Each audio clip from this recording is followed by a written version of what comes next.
Hello everyone! I hope that you're doing okay and that life is treating you wonderfully because I do have for you some fairly serious updates. But first of all, I really want to show you something. If you've been watching my vlogs for a while, I hope that you have. There is one particular vlog that I made in Scotland that I want to bring your attention to. This is a vlog where I went to the battlefield of Culloden. And I also visited their gift shop, and in that gift shop there were different items that looked quite interesting and enticing. And what you need to know, very important part of this information or this story, is that when I was in Europe, I spent 8 months there earlier on this year, I was not allowing myself to buy things or souvenirs, basically because I was about to move with all of my stuff from Europe to Australia. So I did not want to have more stuff. But as I was traveling Europe, I was kind of making mental notes of all the different things that I would later on want to search for online and order online to Australia, so that I wouldn't have to pack it and ship it and carry it with me to Australia. And one of those things is a book that I found in that gift shop. The book is called Wild Kilted Yoga, Flow and Feel Free. This is the cover. It's a very, very interesting cover, and the book itself is very interesting also. And as you can probably guess from the cover, it is this very handsome and sexy looking Scottish man in a kilt performing and showing different yoga poses. He also does it in beautiful locations, so you can see and witness and appreciate not just him and his sexy body, but also the beauty of the Scottish landscape and Scottish countryside. So I did order that book a few days ago and it arrived, and I was just so excited to get my hands on it and to have a good look through it. I mean, who knew that wild kilted yoga was a thing, but now you know.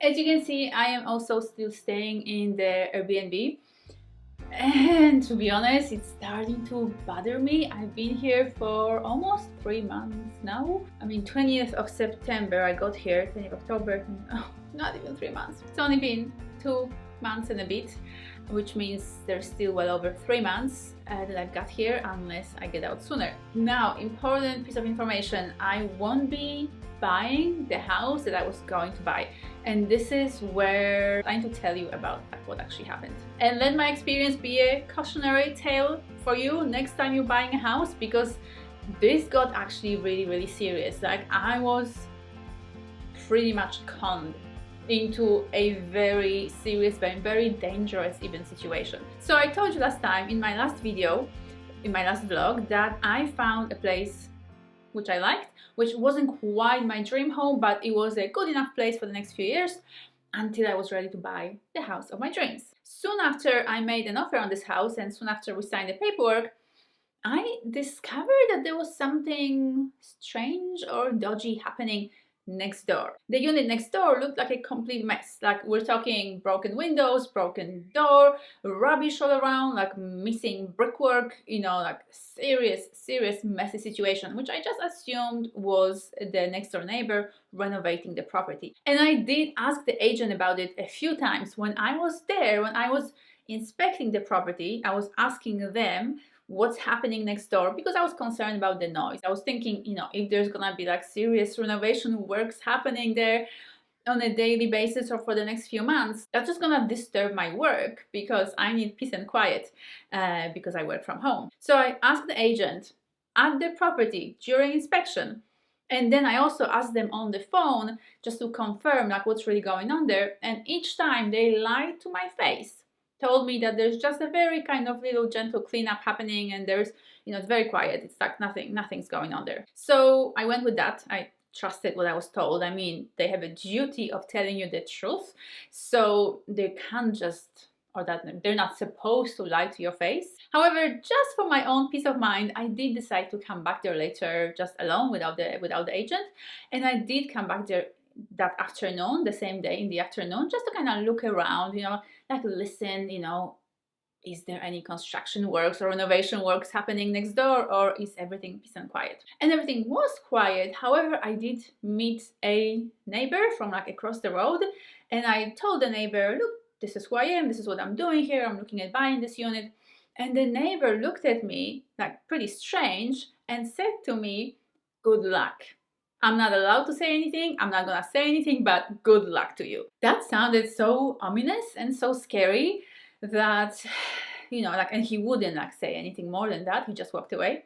So, but then I also thought, well, maybe he's a bit crazy, maybe it's the neighbor that's the problem, you know, maybe there's something not right there, maybe the unit is still okay. So I came back again in the evening, and my intention was to actually knock on, you know, next door, on the door next door, and just to see, like, meet the actual owner or occupant of that unit next door, and just inquire with them, you know, look, this is what I'm doing here, you know, and like, will you be making a lot of noise, just so I know what's happening here. That neighbor wasn't home again, so I didn't get to meet that person. But on my way out, I met other neighbors from a different property living nearby, and they actually decided to talk to me because I introduced myself. I said, this is what I'm doing, you know, could you please tell me what's going on here?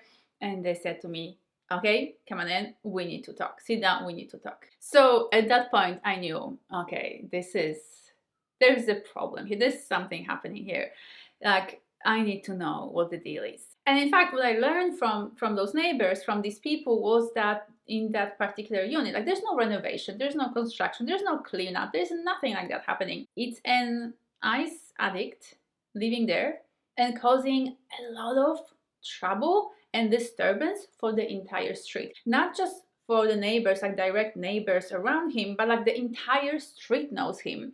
Everybody knows him, everybody's annoyed with him. The police is there every single week. The council comes over to clean up his mess because he's also a hoarder, and he brings a lot of stuff that he leaves in and around the property, which then starts to smell, so neighbors have to regularly call the council to come over and clean up after him. That particular person is also causing a lot of noise and disturbance when he's high, and then the neighbors have to call the police on him again, on top of the police coming over regularly to check him on him anyways. And mind you, we're not talking about any kind of dodgy area, like, you know, like, I definitely wasn't looking at any kind of suburb that had a bad reputation, etc. It was just a very peaceful, quiet, you know, respectable kind of area. So all of that just really hit me like a ton of bricks, and I fortunately did get a lot of love and support from my friends, whom I was able to, you know, talk to about this, and, you know, like, confide in terms of what I'm feeling and how I'm processing this. Obviously, you know, like, the next night after finding the news out, like, was very hard for me because I was in such a state of distress, you know, like, I literally felt like I was being manipulated by the agent, the real estate agent, like I was being lied to, like I was being conned. Basically, like, the vendor just wanted to pass off that rotten egg of a property next to an ice junkie, you know, like, he just wanted to pass it off to somebody else without disclosing all the information, more lying about it, so that somebody else would just buy it, so that, you know, somebody else would have to deal with it.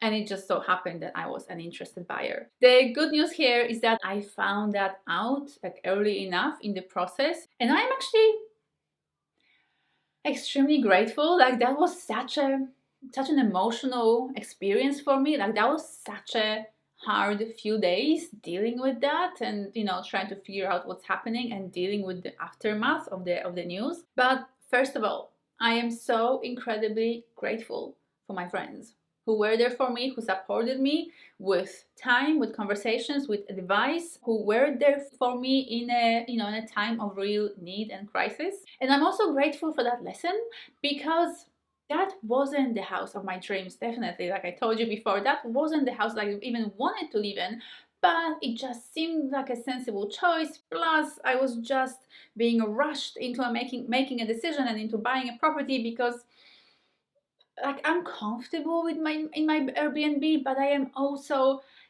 quite anxious and impatient to get my own place and start nesting and start settling and just start creating my own spot. And you know that I do my best to live my life, with that principle of trusting the universe, trusting the process, being patient, allowing the universe to bring all the right components to me. However, here I wasn't doing that. I was just rushing into a decision, rushing into a transaction, head first, without really allowing the process to happen the way it needed to happen. So I am really grateful for that lesson, that reminder, and I am not rushing anymore. Now I'm just allowing things to happen, allowing things to take their time. And I also know that I will never, ever, ever, ever again buy a property without talking to neighbors first. And I hope that you won't either. Alright, now I have a book to read.